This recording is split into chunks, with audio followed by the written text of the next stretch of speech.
Hello everyone. Welcome Facebook friends. It's a beautiful day in northern Arizona, except for the smoke. We have the rattlesnake fire burning in Flagstaff, so my area has a lot of smoke, so pardon if my eyes are a little red and puffy. Anyways, I wanted to talk today about euthanasia. The greatest gift and the most unselfish act we can give our animal companions. And I think this is an important topic because every one of us who has an animal friend does have to face this possibility at some point in time.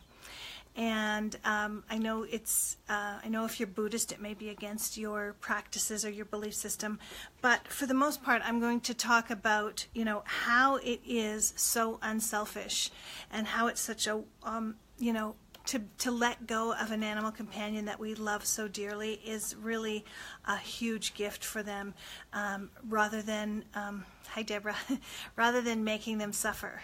It really is, it is an important thing that we have to consider so that they don't have to suffer unnecessarily. And one of the things, it's a gift, and it's also something that we do that we have to be very unselfish about it when we think about letting our animal companions go whenever that time comes.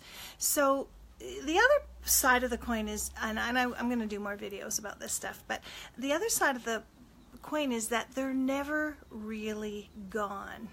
Jackie's saying, I love your view. I love it too, Jackie. They're never really gone. Let's hope a plane doesn't fly over. I'm fairly close to a small airport, and sometimes we have some pretty loud overhead plane noise. Not much, but here and there. So if you guys have any questions specifically about euthanasia and letting your animal companions go, please type them in so I can answer them for you, because I want to be sure to, and if they're too big a topic, I may end up doing it in another live. But the key is our animal companions, once they cross over, they are never really truly gone. They are still, they leave their bodies, so their bodies are gone, but that's the only part of them that is gone. The essence of who they are remains after the ending of the physical, and we can absolutely tune in to them in a big way and have amazing communication with them. We can have receive amazing guidance from them. It's pretty awesome, really. We just have to learn how to connect with them. If you have animal companions on the other side and you're not currently connected with them, it's just because you haven't learned how yet. It's not because you can't, okay? You absolutely can, 100%. So, in communicating with thousands and thousands of animals that have crossed over, I just want to say that I sometimes, and talking to their humans, because their humans are, who hires me, obviously, to do the connection. Oh, thank you for the love. I love the hearts. Send me hearts.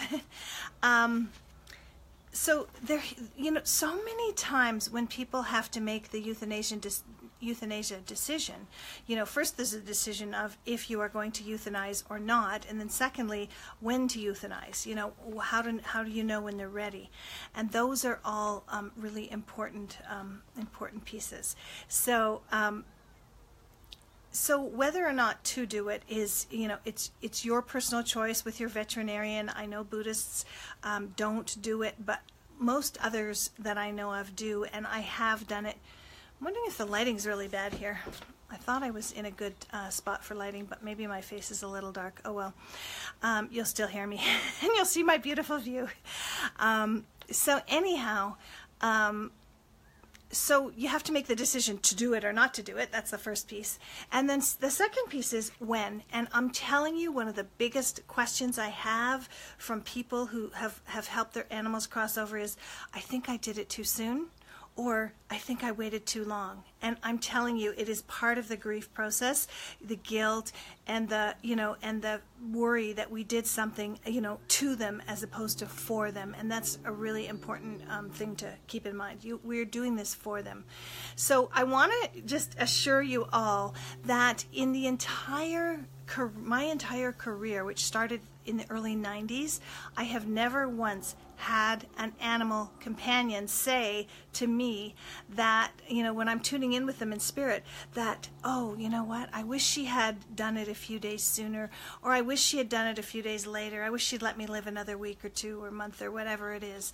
They don't say that, not that we shouldn't consider that, of course, when we're making these decisions. These are pretty major decisions, but what we should do is know that once we've made that decision to help them, they're not judging us. They're not, once they're in spirit realm, they're like in this beautiful new body, like a puppy body, or like an eagle soaring, or like an angel, however you want to think of them.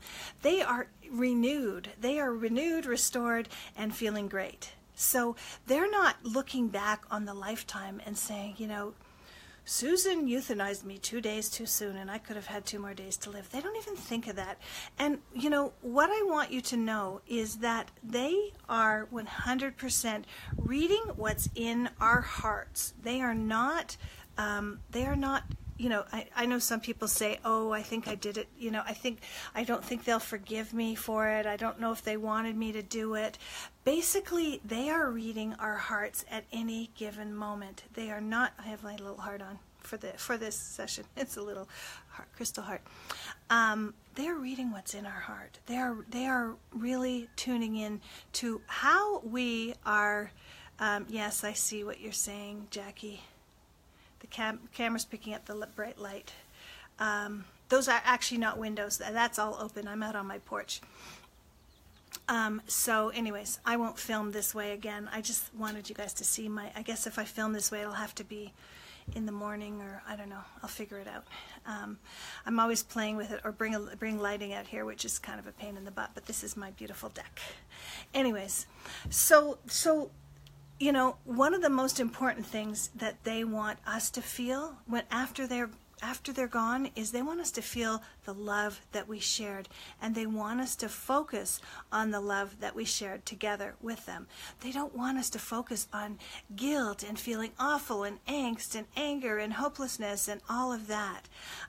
They don't. They absolutely don't.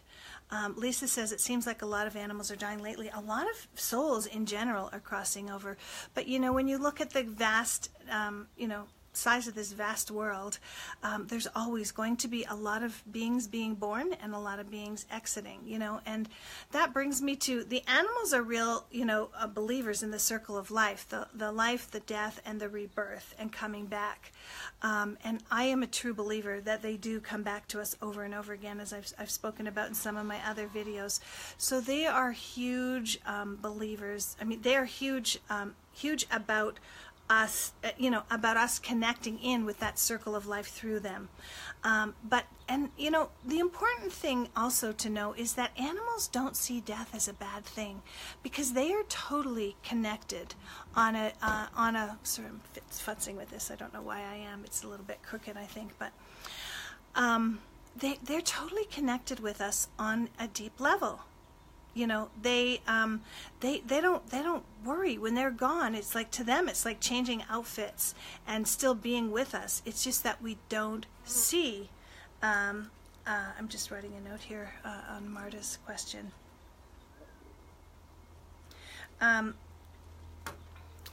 we don't see. We don't see them physically, but they're still there with us, and we can learn to connect with them. That's one of the important things. So they really do connect with the love that's in our hearts, okay?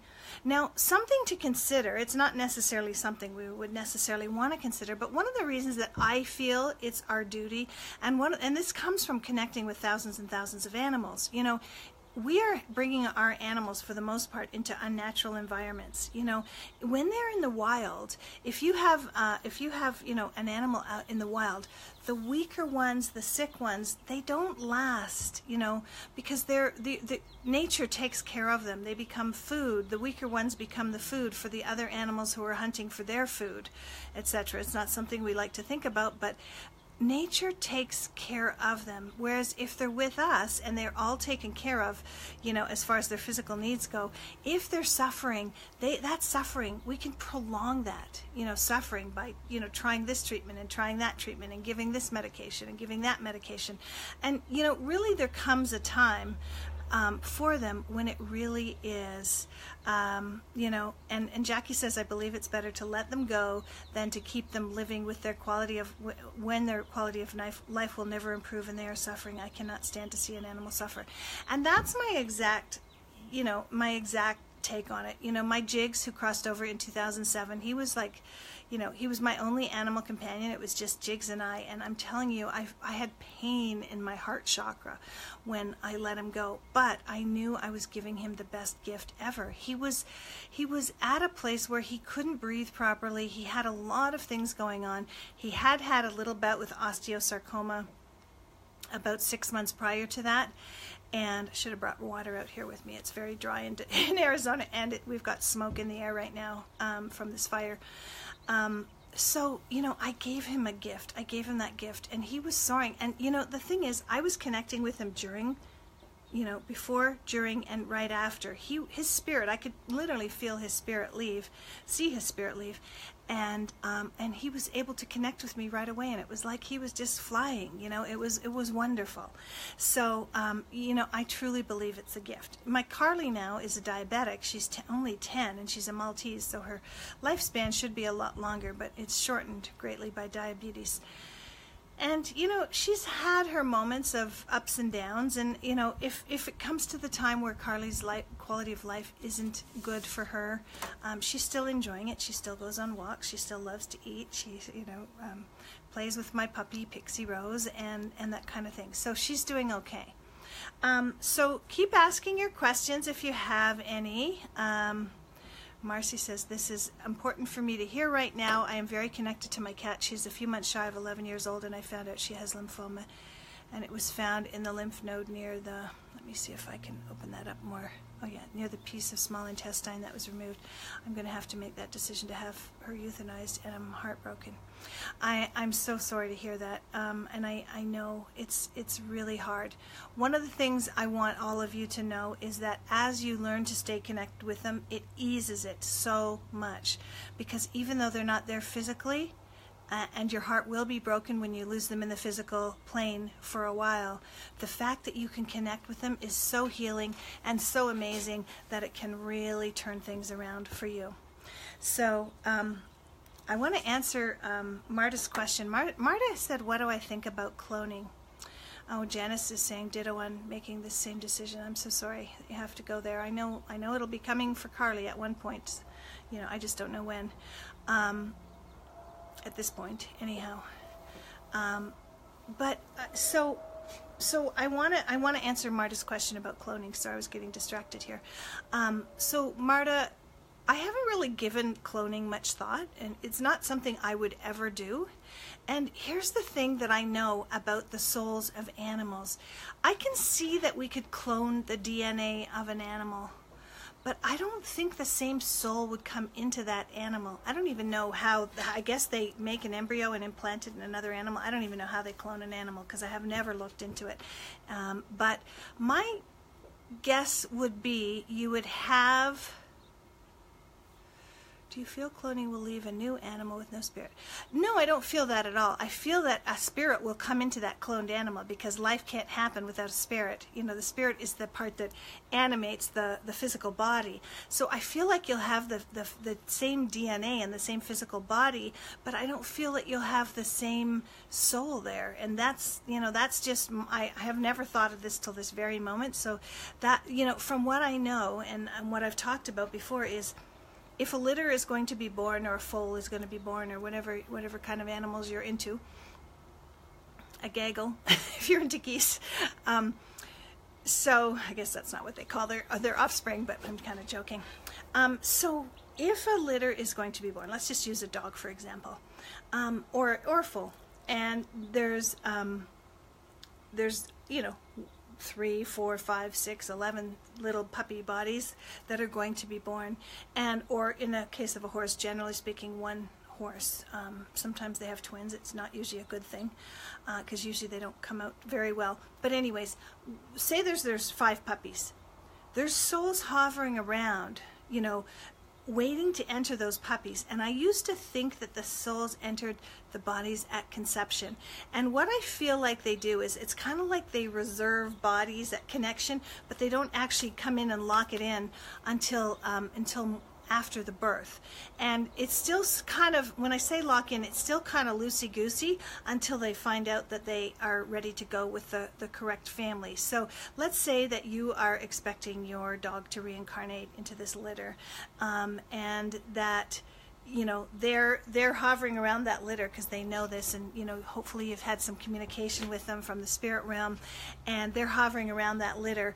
And then they're kind of, when they're born, they may, you know, go loosely into one puppy until they know that you can get that puppy so that they can be with you. So the key I really want to share with you is that the piece that's important is they will find their way to do whatever it is they have to do before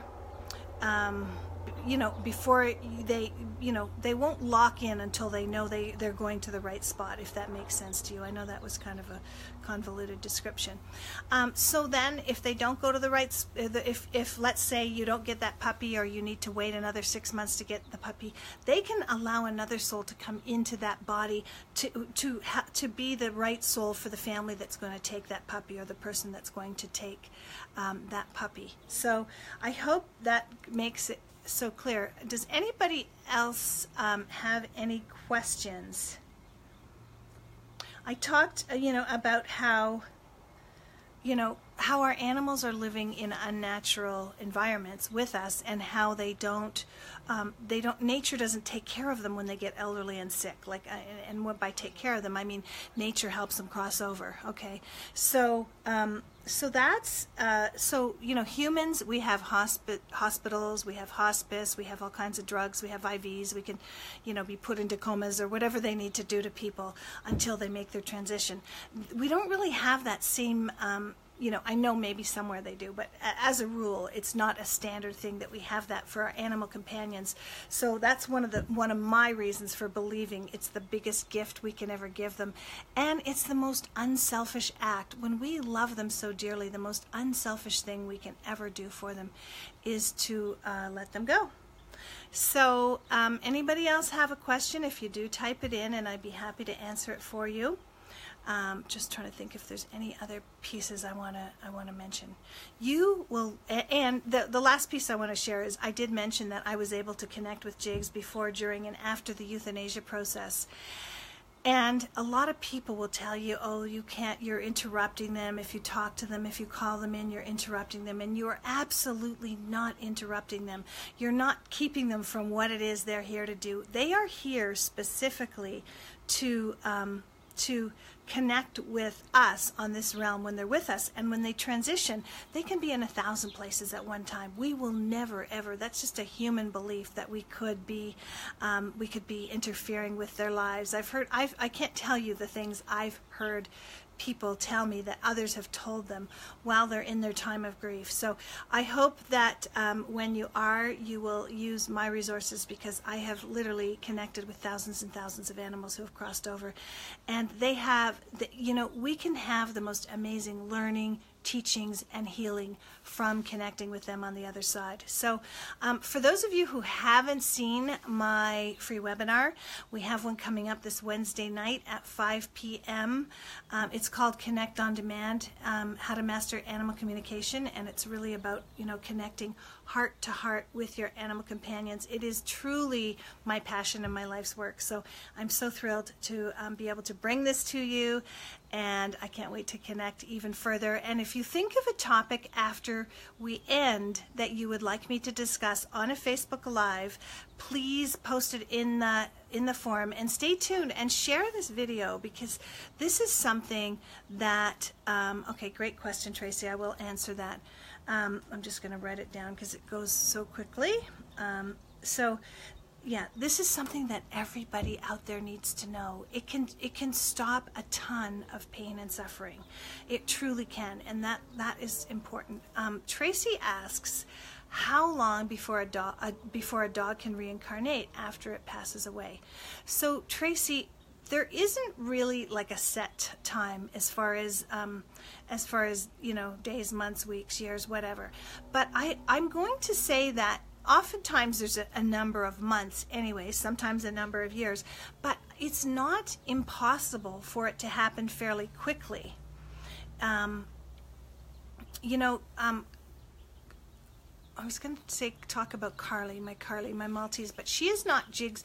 Okay, I'll talk about Carly. She's not a reincarnation of Jig's, but Jig sent her to me, and Jig's passed away on September 10th. And I think I left, I was in British Columbia. I'm Canadian, but now I'm in Arizona.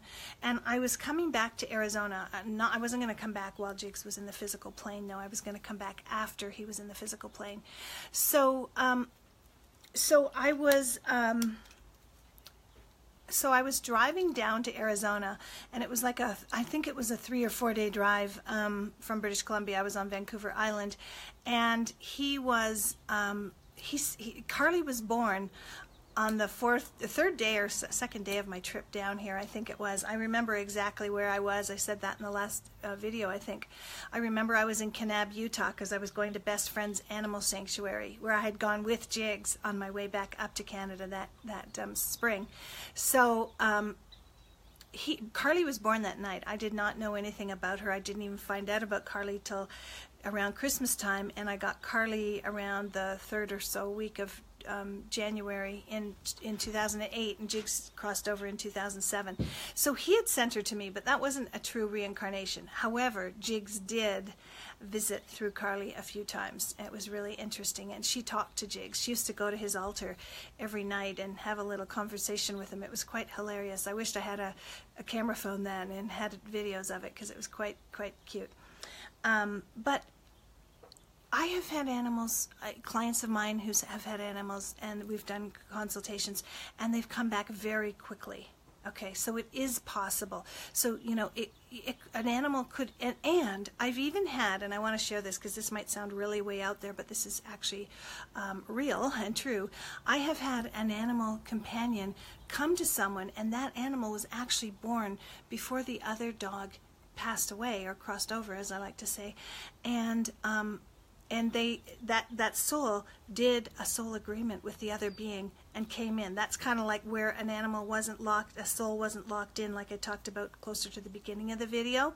So the animal just kind of swapped places and went into that dog so that person could have that dog. So there is some soul agreements and some kind of what I like to call walk-ins, and that really can happen. But usually it's a number of months. And here's the key, Tracy. The big key about this is the animals come back to us when they know we are ready. So, and when we are, what being ready means is having processed some of the grief, having allowed the emotions to move through our body, having released them, feeling comfortable with it all. So, just like when they're in spirit form and they're bringing messages to us, they can't bring us a message, or they will bring the message, but we will miss it if we're in too much grief. We're not open enough to see it. It's kind of like we're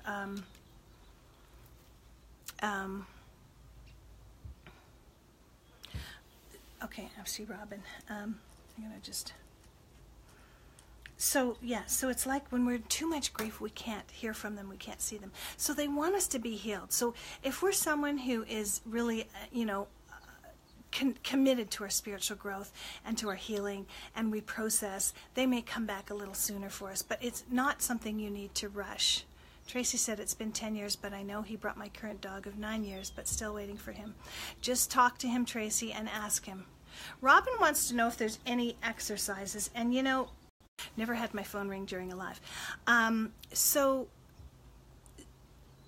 So basically, let me think about that. The biggest thing is to really learn this process in a big way. I mean, come to my free webinar for sure on Wednesday. I will put a link to it down in the comments of this video once the video is over. So come back, sign up, come to my webinar. You know, really, it's not something that happens just like that for most people. It's something that you need to be immersed in, and I do have trainings because this is my life's work, and this is what I want everybody to be able to do. So abundant blessings, everyone, and all of my love, and just, you know, keep your feet on the floor, remember to breathe, and have gratitude, and the right answers will come. I'm starting to drip out here. It's in the mid-80s. So abundant blessings, you guys. See you soon on the next video. Bye-bye.